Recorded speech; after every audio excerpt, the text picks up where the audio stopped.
Today's guest is Mr. Gerry McGlynn.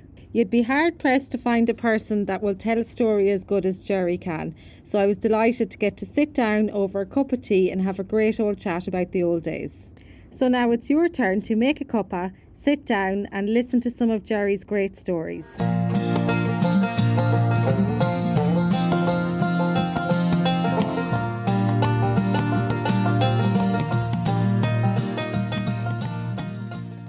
Well, how are you, Gerry? How are you getting on? All right, okay.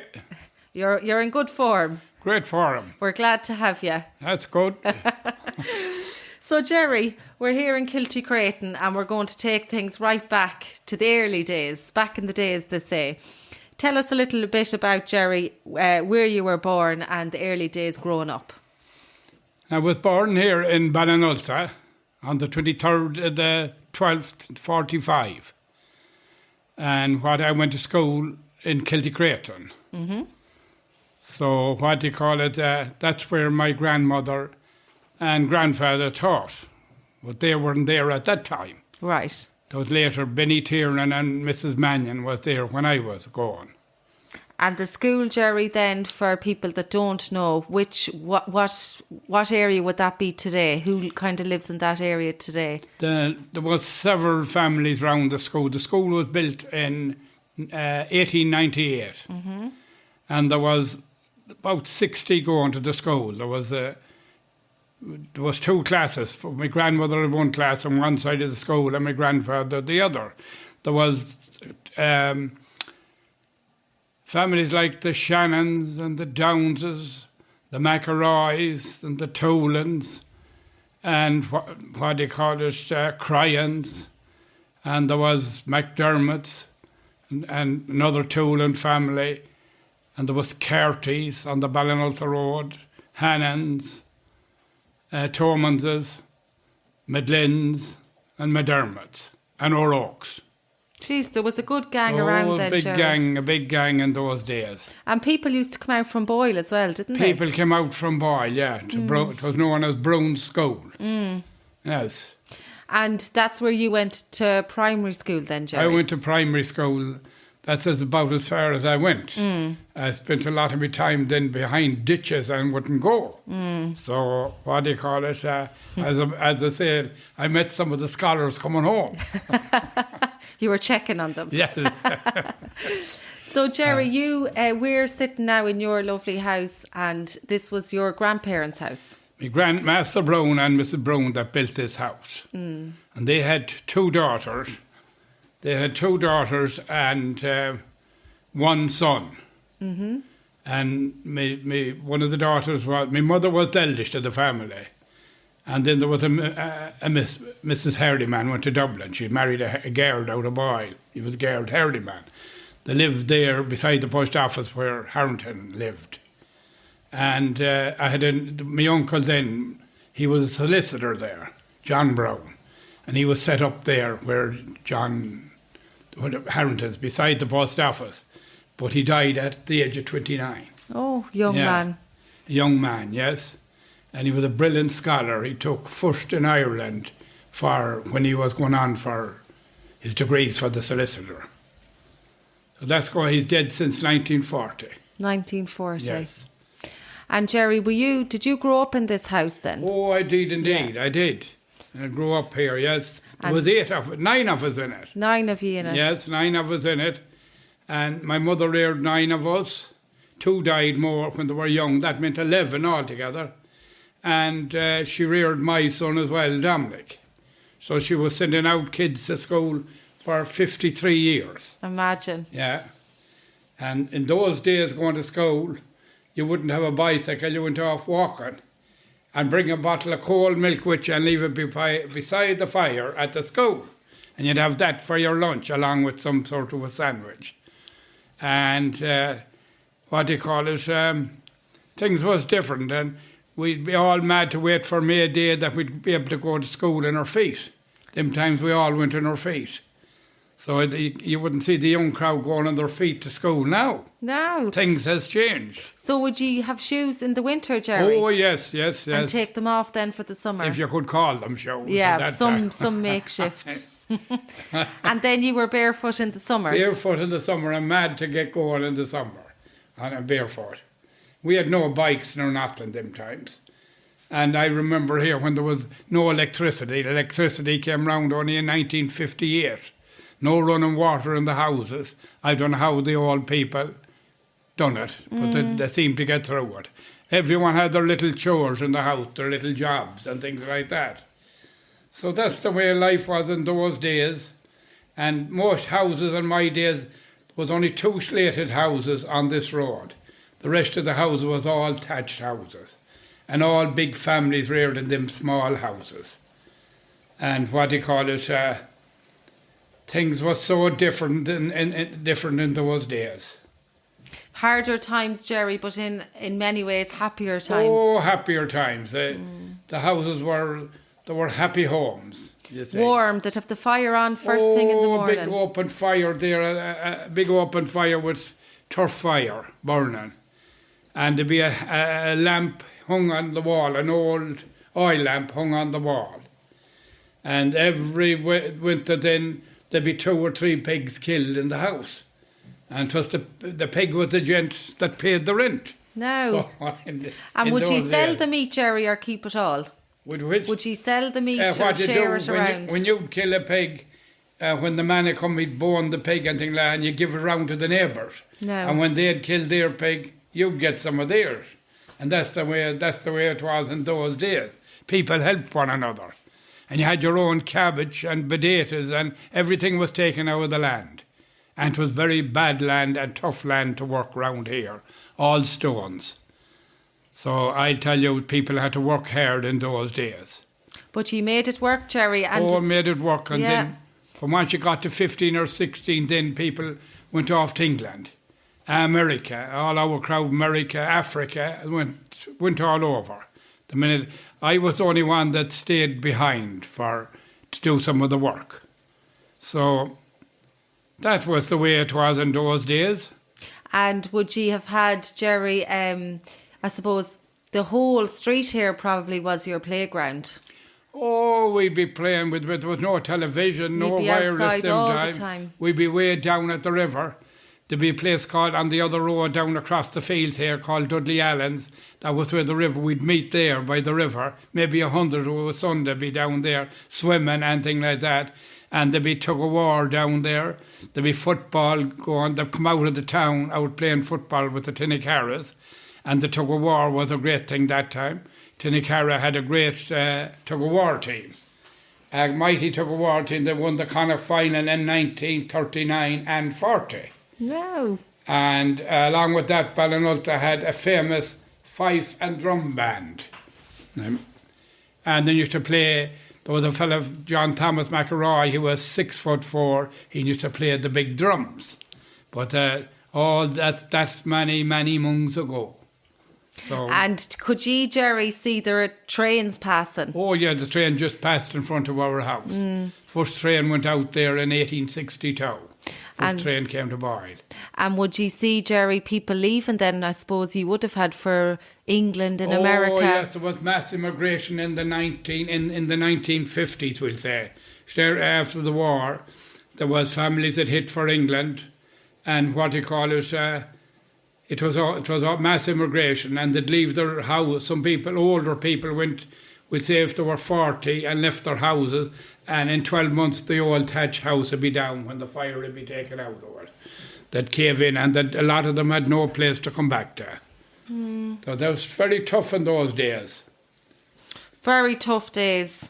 And I suppose you would have had a great group of friends as well, Gerry. Oh yeah, there was great friends. I had a great friend myself called Jim Sharkey. He was reared with Dudley and Annie Sharkey. And Jim we worked in the lime factory together, and he used to be planning that we'd go to England. And then we'd hit for Australia. But Jim went to England, he fulfilled his thing, and I went away and got married, and Jim went off to England, and after a few years he went to Australia, and he got it with crocodiles out there, up in Darwin. He's buried up in Darwin, in the Northern Territory in Australia. and he was only 38 when he died. A young man, Gerry. Yeah, one of the finest gentlemen ever left Boyle. And when he left that time to go to England, you didn't see him again, did you? Never seen him after that. Never seen Jim, and he was my best pal going to school. He was always out fishing and shooting. He was brought up with the Sharkey family. They were always into that. Dudley Sharkey used to be, always had boats, and Mickey Sharkey, and they were always at eel fishing. And Dudley was reared near enough to us.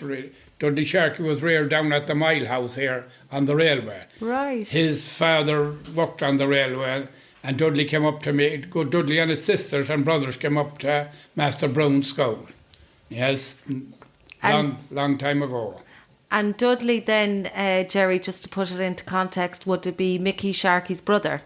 Mickey Sharkey's father. Father, yes, right, yes, right, yes. right. And I remember Mickey Sharkey's grandfather. He died in 1955. He was old Michael Sharkey too. I remember 6 generations of the Sharkey family. Wow. Yes. That's yes. going back some time, Gerry. Oh, that's going back a long time. And Dudley and Annie, they were the local musicians in town. They used to call them the Goat Skin Band. And they were the only entertainment that was round for a long time before the music set up. They were the first to start off the music in Boyle. And would they play in the pubs or would they go around to different houses? Oh, they go down to different houses and parties, and if there was a game of cards or a dance in a house, they'd come play in the houses and things like that. And they'd be down in Ballynanultagh and over Corrigan Road in the pubs and over in Clonlow and Mullet Row and things like that. They were all over them times, they were. They were great people, Dudley and Annie. And Jack Regan used to be on the tambourine in those days. And they'd get people moving, I'd say. Oh, they'd get moving. There was a lot of pubs in Boyle that time. And there'd be always a few in them. And I remember there was a little man called Johnny Riley. Johnny used to be singing songs there. Nobody had heard him them time. If he was alive today, he'd be very famous. He used to come along our road. He'd come out along the road with his chimney sweep tied on his bike, and he'd always be singing. And you'd hear him singing coming along the road, "Where are you going with your goose feather bed?" That was one of his songs. And he'd just go along on the bike. Oh, Gerry, yeah, and he was a real gentleman. And he died very young. He was only 43 when he died. And he's buried with his father and mother above in Balladreen. That's where he was, a real gentleman. And he's seen hard times in Boyle. Hard times, poor Johnny Riley. And because when I was saying I was coming over to chat to you, Carlo's mum was saying about the house dances. So that's probably where people went into other people's houses and they had a little session. A dance and music session, Gerry. Oh, there'd be dancing and music and maybe a game of cards. There'd be big parties sometimes, and people would bring drink with them and things like that. The man of the house mightn't afford a big drink, but that's the way things was. That was the sort of carry-on went on one time. People made their own fun and sport. It's not like now, there was no cinemas, none of these things. And no dance halls at the go or anything them times. It was all house dancing. And Gerry, another thing I wanted to ask you about was travelling shops. Oh, yes, I remember the travelling shops coming round here. There was a Dowd man in Boyle used to come out here with a travelling. Sean Dowd's father, I think it was, yes. Used to come round with a travelling shop. And they'd have all their... But you wouldn't have to buy many things in the country. All you'd have to buy is maybe flour and things like that. Everybody had their own... You were self-sufficient. Oh yes, everything, their own garden and potatoes, turnips and carrots and parsnips and all that. So you might have to go in and buy the bag of flour. Now they're going in buying everything. Oh, everything and taking nothing from the land. Oh no, and that time you could go in and into it was John Spemlin's and Boyle, and you could get enough stuff for 12 months, and you hadn't to pay for it till Christmas. And you get a Christmas box from them then, and to be only a few pound at the end of the year. Now, you'd want an arm and a leg to pay for. 2 arms and 2 legs, Gerry. Yeah. And tell me this, Did you used to have bonfires here at the end of the road? Oh, yes, there was bonfires all over that time. There was at the end of the road, and we used to have a bonfire out here, and there'd be always music too at that, and there'd be people dancing on the road and things like that. It was all a different. You'd be eyeing up the good-looking women and things like that. Now, you wouldn't be at that, Gerry McGlynn. But I suppose everything was in person back then, Gerry. There was no online texting or none of this crap. Not at all, not at all. It all had to be done. It was all here, so you had to make your own fun and amusement and things like that. And you had your own gang you'd go around with and things like that. We had a family of the Downses that were always over here, and we'd be back and over, and then we'd be on the bog and saving hay and things like that. It was all hard work. But you weren't afraid of hard work in those days.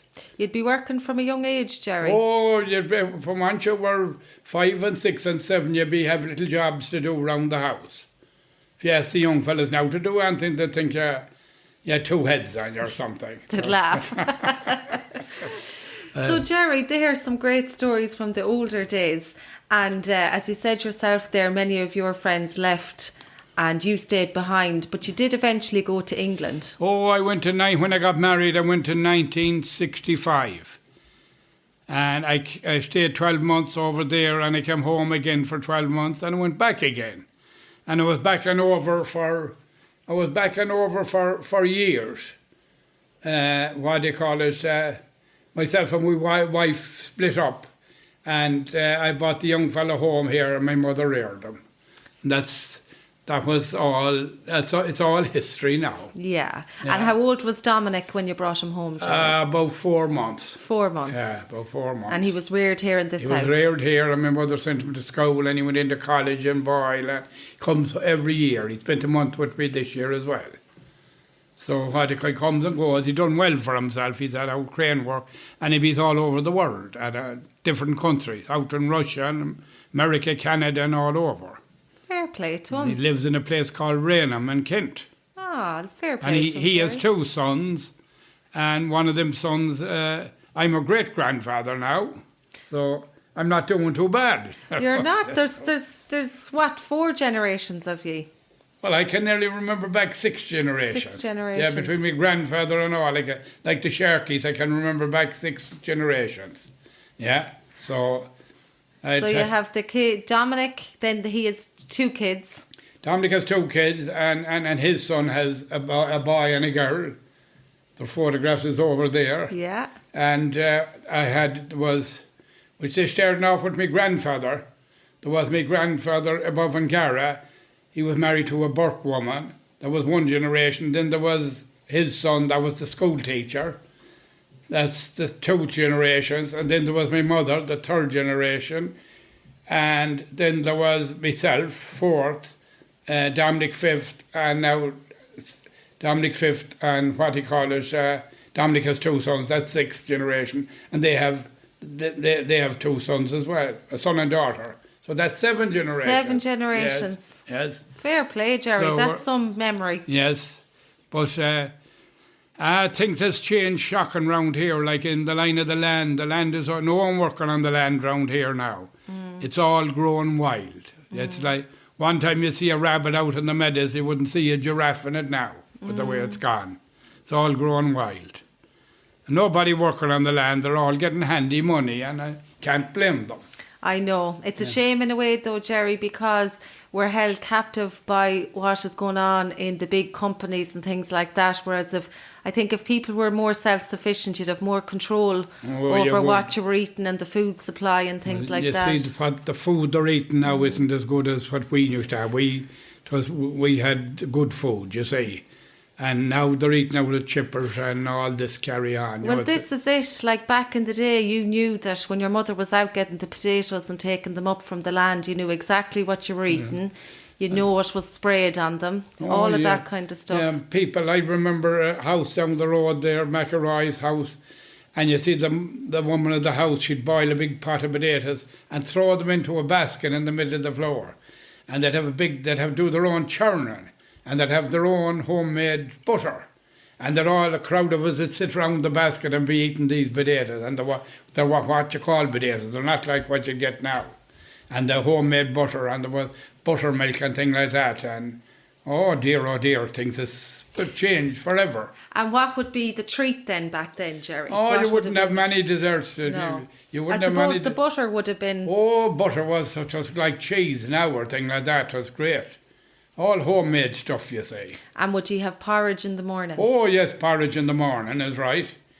And a cold bottle of milk going off to school and leave it beside the fire at the school. And maybe a cut of soda cake. And that'd be it. There'd be no sandwiches or anything. And I suppose you ate your 3 meals if you were lucky, and that was you it. would. Your mother would have a dinner ready for us in the evening when we come home and things like that. Oh, it's an entirely different setup now altogether. And Gerry, in this house here, did you have the big open hearth Big open fire, yes. And you'd have things hanging over it? Oh, yes, and I remember a big clock up there and big mantelpiece and what it'd be big turf fire there going. That range was put in 1958 and it's still there. It's still going strong. Yes. Still going. It's an And I old tell you, range. there's some heat out at the ranges. Oh, there is. I must pull over that kettle too. He's the kettle boiling here for the cup of tea, just in case. Yes, I'll pull it over one side. And now. Gerry, what I was going to say to you, something else there about the old kitchens and things like that. Oh yeah, I heard a story that they used to get the fat from the animals and they dip the bread into it. Oh, that's what they'd be frying. There was a house next door and you'd always pass by, you get the smell of the pan going on. They had the pan down all the time. They'd be frying this and they dip the soda bread into what they call a dip on the pan. And what they call it, the young crowd wouldn't do that now. They wouldn't have the stomach to do it anyway. And what do you call it? Oh, it was fierce how people lived and got by in those days. Then there'd be an odd one gone off to England and sending back a few pound and all that crack. I had a brother one time out in Africa, in Rhodesia, and he'd always send a few pound every month. And it was very welcome. Yeah, it'd help out, Gerry. Yeah, and there'd be people that send clothes and everything. You know, that's the way people... And if people had extra clothes, they'd give them round to a neighbour or thing like that. You weren't dressed up now like we are today. Different times. Oh, different times. Gerry, did you go into Boyle much? Oh, we did. We started out with a great treat to go into the matinees one time. You'd go in, it was 4pence to get in. And you wouldn't have the 4pence every Sunday. To be only an odd Sunday, maybe once a month you get in. And then they came when we got older, then the drinking came, the pub life came to pass in around the 1960s. Before that, the pubs was only a fair day in Boyle. People would only have money for it. But then, eventually, we'd say, fine, 1960, 61 and 62, people started going in for a few pints every night. And that's where all the pubs was full, and they made their own crack in the pub, bit of wit and thing like that. If you said the things you'd say now, you'd be locked up, and you wouldn't get out either. And back in those days, Gerry, would you have walked into town from here? Well, you'd walk in. Yeah, we often walked in when we got bicycles. And then there was no heat, there was no breathalyzer. Then when we got car, I had a car with around 1965. And very few cars on the road that time. And you'd cycle, you'd drive in and I'd bring 4 or 5 of them in at night and have 9 or 10 pints and drive home again and be half the night coming home blathering and talking. But you wouldn't get away with that carry on now. The breathalyzer boys would be after you. So that was the way it was in those days. And sure, you'd nearly have more crack, I imagine, coming home. Oh, you would. You'd be stopped. We'd say letting off someone at the Ballynanultagh crossroads or the Gurchin crossroads or out, thing like that, let them off. You'd spend a few minutes talking and yapping.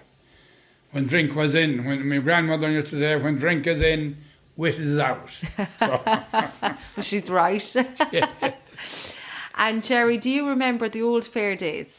Oh, indeed I do. And I often walked from here in, we'd have a few small cattle and we'd be standing at the fair and you might sell them and you mightn't. And if you didn't sell them up at the grain, you had to come to the crescent with them. Oh, I remember all that. And what do you call it? We'd go to the crescent, we'd have only small little calves out here, you see. we wouldn't have big cattle, not like the people up the plains. Although the people out here on the mountain will say that they'd be in the pub every night, and the people up in the woodland weren't able to come in at all.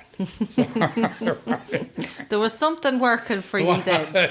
Well, there'd be an odd pound coming, as I said, from England and all over, that time. Yeah. And when I started drinking first in John Cawley's, there was such a thing as a pint a single, 1 and 3pence. You get 16 pints for your pound. Are you serious? Yes, 16 pints. But we wouldn't be able to drink 16 pints at that stage. God, I was going to say if you went in and had 16 pints. Oh, jeez, you'd want an arm and a leg now. So would you give the pound then, and it'd be like a tap, so you could get 3 pints one night and 4 pints another night? No, you'd give it to us, you'd hand in the pound and you get the change back. It was only 1 and 3pence. It was 16. 1 and 3pence is in the pound that time. Oh, right. And that's how it was.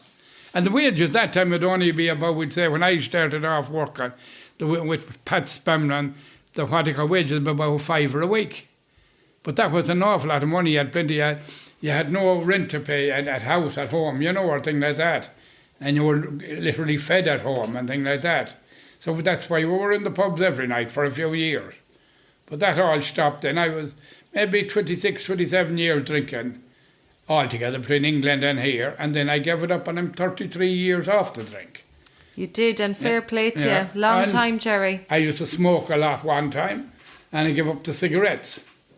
And what do you call it? So there you are. That's the way it was in those days. And now you have the cup of tea.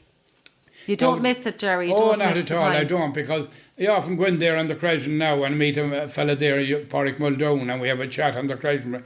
And there's no sinner soul knocking around at night. And one time to be always, some of them, the young crowd would be there, but they're all gone to Australia and all over now. I know, and it's a shame, Gerry. God, even myself, even back working in the chipper those days, even on a Tuesday, Wednesday night, there'd still be a little gathering on the Crescent, or you'd see people around. Now you come up on a Saturday night and it's like a Monday night. It's like a ghost town. Things has changed. I remember when Laredo was there, and Laredo was a great mate of mine too. Yeah. And I used to challenge him to games of darts, and he was a lot better than me, but we'd keep talking to him and we'd fumble him out of the game somewhere. And tell us about the story you told us the last day, actually. We came over to have a chat with Gerry, and he told us a funny story about the darts. He challenged me to a game. Laredo challenged me to a game, and he set up the darts and all. So I was to go in at 10 o'clock that night in Clark's. So when I went in anyway, I knew well I wouldn't be able to beat him, you see. So I told him I was champion in North London, and he was sure I would. But anyways, when I went in, I got a sling in my hand, and I made out had my arm broke, and he was fierce disappointed. He thought he was up for this big challenge match against... His eyes nearly dropped when he seen this man coming in with his sling. Brilliant. But he was a great character, Laredo, now. Good crack. And the pole, too. We used to be at the pole. He was very good at the pool. Oh, he was. He was mighty. He was mighty. Yeah. He was a great character. And wait till I see that time then, what do you call it? All the things has changed. It's unbelievable. This townland is just all strangers now. Myself and Mag's crying down the road now. I think we were the only 2 Ballynanultaghs that. The originals. Yeah, Ballynanultagh was an awful place one time. There used to be a lot of law here, because down in front of our house there'd be a field here and a field there, and another field. The neighbours had owned different fields, and they'd all fall out. And the heading of the Roscommon Herald 100 years ago would be Ballynanultagh at war again. Right, yeah, Gerry. But there's none of that now, because there's no heat on the land now. But that time, they said down at the river below, at the brink of there was Kilty-Creighton first on our road. Then you came to Ballynanultagh, and there was an old song about Ballynanultagh. At the brink of the river, Ballynanultagh begins. From there to Drumshanna, they are all fighting men. With the barking of dogs and the cracking of stones, you'd think every minute they'd break others' bones. That was the old salon of the village that time. That was a good one, Gerry. Yes. And do you know who wrote that, or was it I just... don't know. It was go back 100 years ago, maybe 150. It was known in Irish as the townland of the Ulstermen, or the townland of the Hulks. That's what they call it. Oh, the Hulks. Yeah. And then this road was only made the time immediately after the famine. There was a grant for it. And they only went as far as about a mile and 2 mile over here. And they stopped. They must run out of funds or something. Some say they came across the ferry fort and they couldn't go any further. But this is all. I don't know whether that's right or wrong. And that the Clonlows or the Clarets didn't want to join up with the townland of the Hulks, you see. So they protested.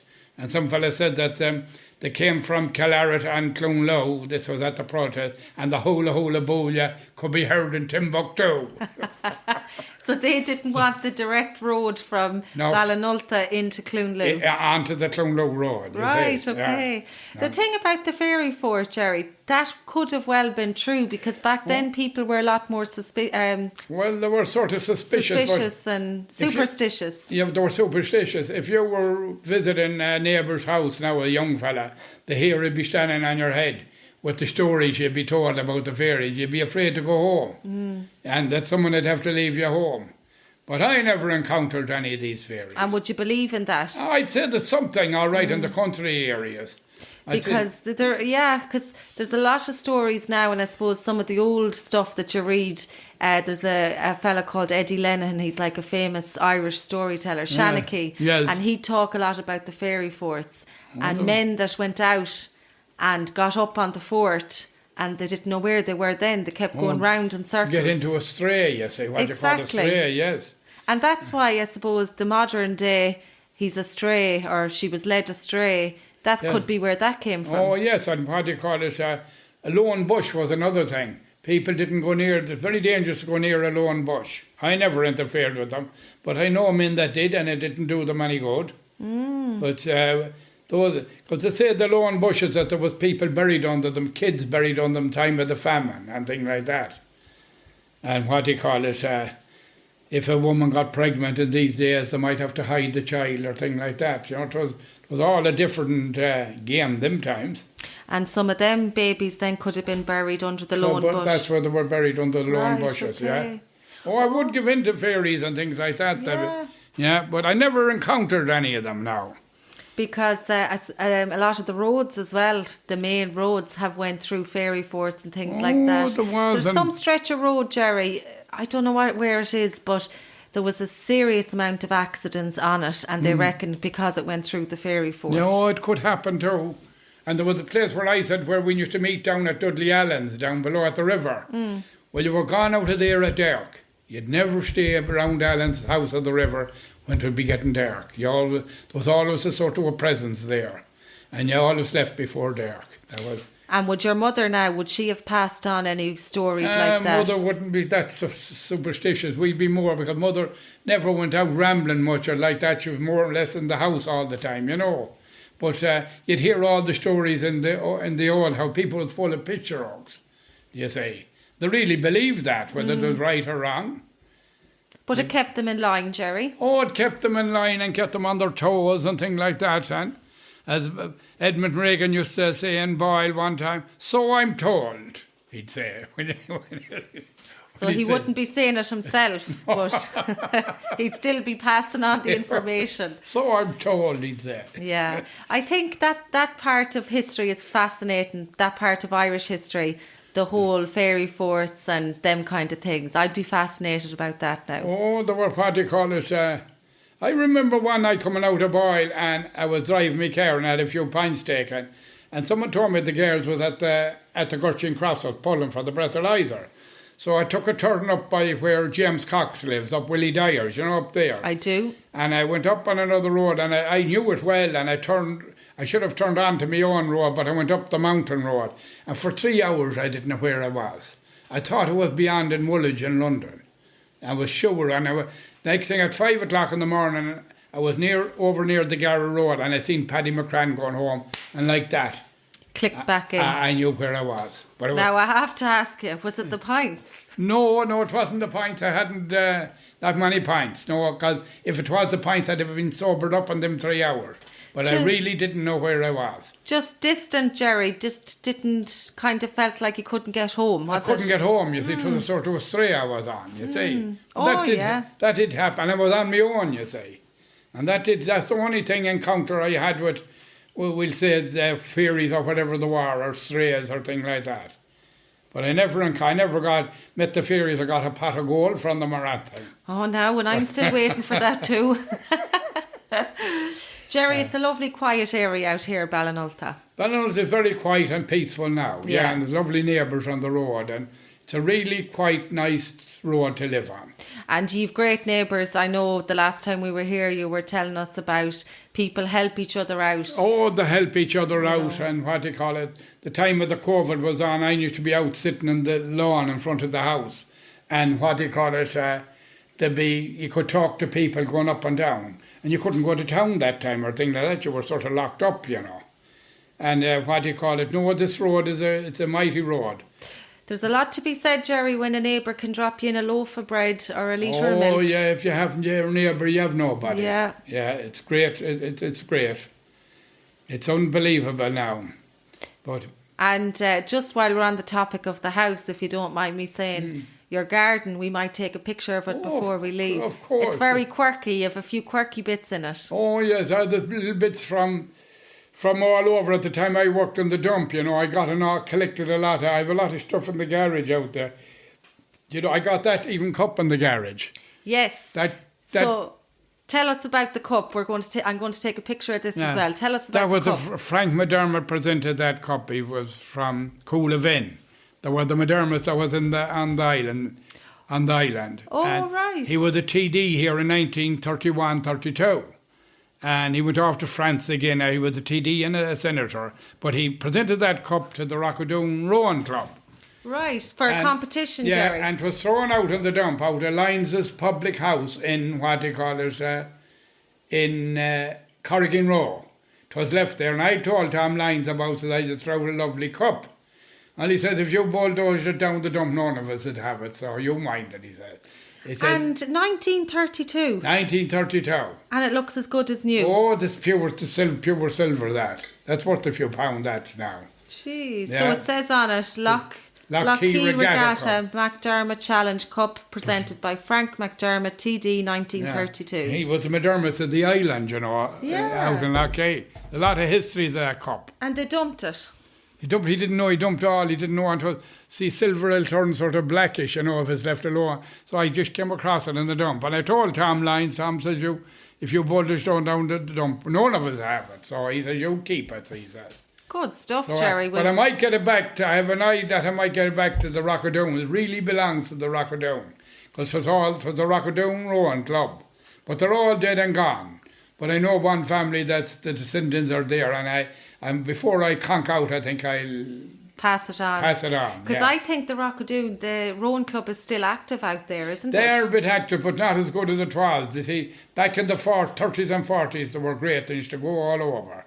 I knew most of them that used to row. John Brown and Bommy Egg, and there was an awful lot of them I knew used to row for that cup. And that's a very sought-after cup. God, it is. Yeah. The McDermotts would love to have that.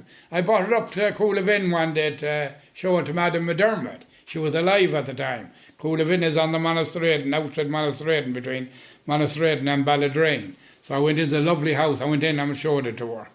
And she was going putting it up on the shelf. And I said to her, what are you doing? Oh, we'll hold it here. Huh? I'll hold it yet, sir, but I'll bring it back again to you.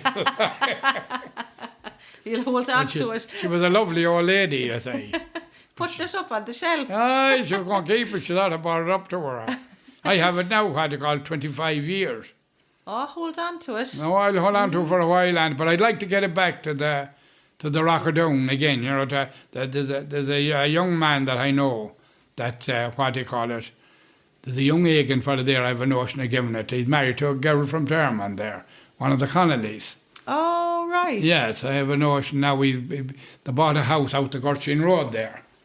And I have to see him about it yet, but I intend to get it back there again. Good man, Gerry. Because if I conked out, you would. But if some people got that, they'd melt it down for Exactly. clattering. And it'd get rid of the whole purpose history of it. That's one thing I'm going to do now. He's a young man and he has a family and things like that. They'll only be delighted. Oh yeah, well I kept going to. I got it. I was just minded it for 25 years, and I won't live forever. I belong to the Over the Hill gang now. Well, as long as the cup is there, that'll live on. That'll live on, you see, and it's the real silver. See, all the trappings is on it for thing like that. A lot of history to that cup now.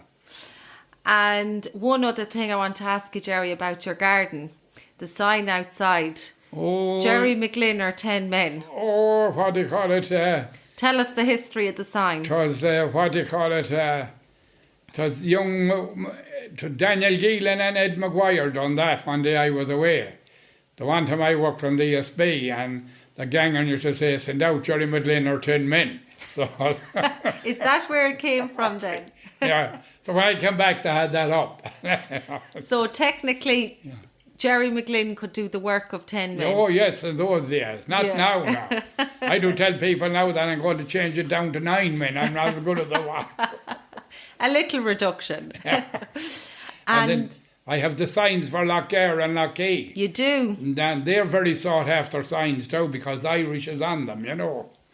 Oh, you have lovely quirky bits in the garden, Gerry. Oh, I have, and in the garage I have a lot of stuff up. It's like a museum out there. Is it? Yeah.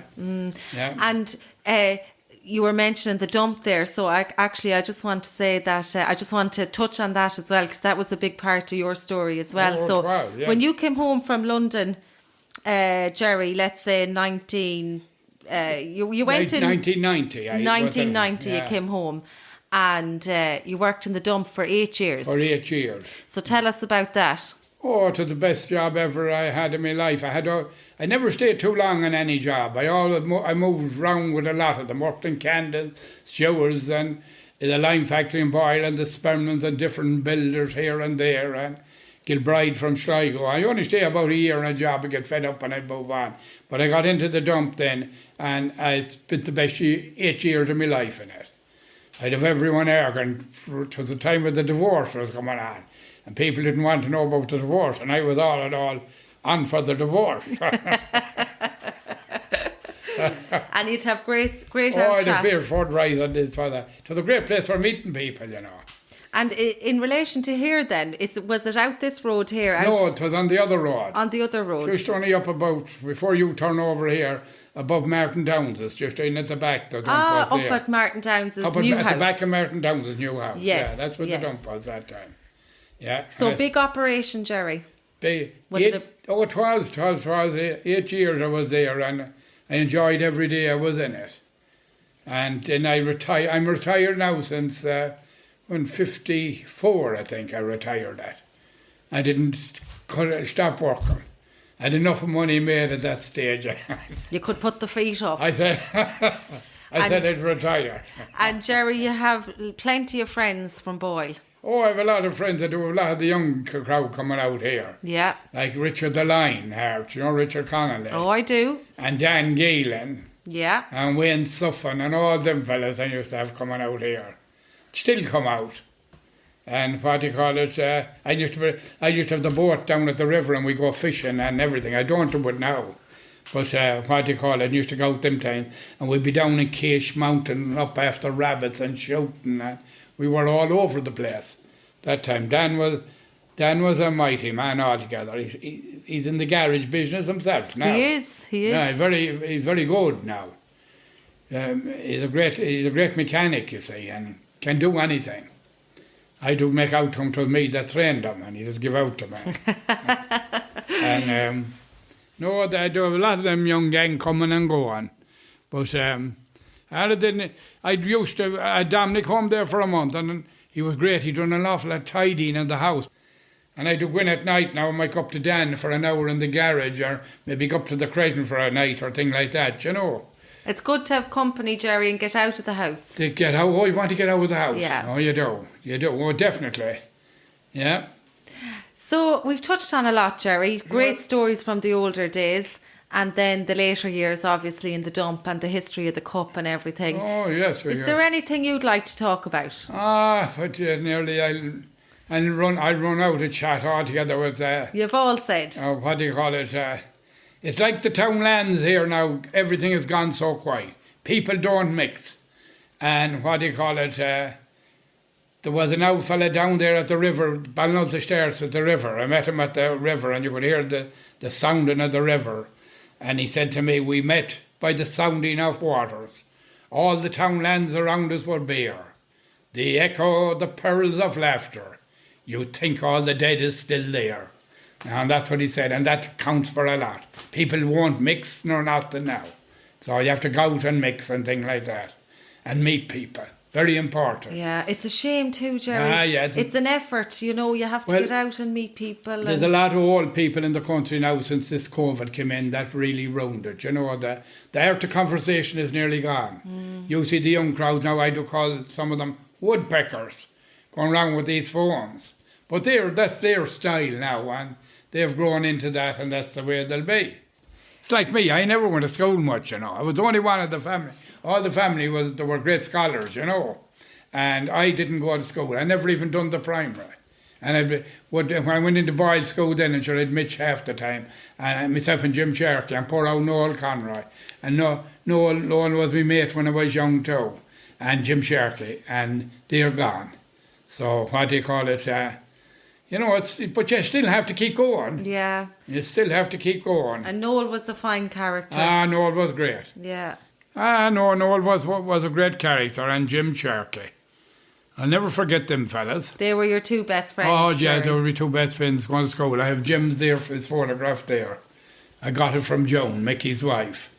Yeah, I had other photographs of him too. Jim Mahan is behind you there as well. Yeah, another John great Lloyd man. And Dr. Maguire. Dr. Maguire was one of the best men ever came to Boyle. Dr. Bernard. Dr. Bernard Maguire. Men like him only come once every 1,000 years. He was a great doctor. He was a great doctor, yes. A great man. Best doctor ever was in Boyle. He wasn't one, Gerry, for looking in the book. Oh, he knew, was. he Straight knew away what was he wrong could with diagnose you. Yeah. Yeah. He was. And remember, he wouldn't charge you the last penny. If you hadn't money on you, he'd let people go. Fierce decent. Yeah, he was one of the best ever came to Boyle, one of the best doctors, I'll say that for him. And when he started out, Gerry, was he in Patrick Street? He was in Patrick Street, yeah. He came to Patrick Street. All the other doctors, I remember one doctor, I won't mention his name, said to me, the cowboys are coming. Well, by God, I tell you, he turned out the best doctor ever was. A lot of people say that. Yeah, Dr. McEwen Roscommon told me that he was the best doctor to diagnose his patient. That he never seen anything like him. Yeah, a lot of people say that. And he had a great way. He'd take no nonsense, you know. But he had a great way for him. I was very great with Dr. Maguire. And he'd have the old cigarette in the surgery too, wouldn't he? Oh, he would. He was one great character. That's one thing I'm glad now I thought I touched on him, you see. He was very few men like that, you know, that what he could come your way, that help you out and things like that. But he was mighty. A man you could talk to. Yeah. That was Dr. Bernard Maguire. So, because now I'll tell you, we have nearly gone through. We have all covered, We have all angles covered. All angles covered. Right, and yeah. one last thing before we hit off, press the button there. Is there any, you've been through a lot, obviously. Live to tell the tale. Live to tell the tale. Is there any advice you'd have for the young people that are listening?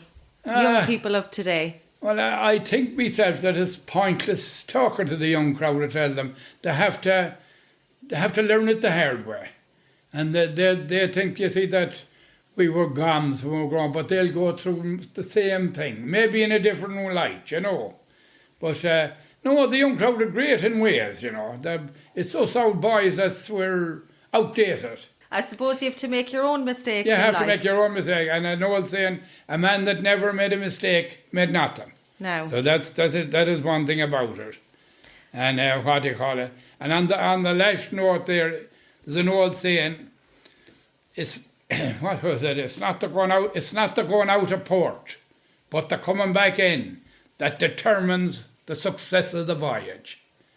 Now, we'll finish on that note. We'll finish on that, Gerry. Well, thank you so much for your time, You're and very thank you welcome. so much for letting us into your lovely home. Thanks, Gerry.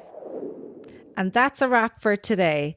Thank you so much for listening, and I hope you enjoyed the episode. If so, we'd really love if you could share the podcast on social media. You can find us on Facebook by searching for Voices of Boyle. We'd also love to hear your feedback and suggestions, so feel free to reach out to us via our website at www.voicesofboyle.com. And finally, we're always looking for new guests, so feel free to drop us a message if you'd like to jump on and have a chat with us. Thanks again, and chat soon.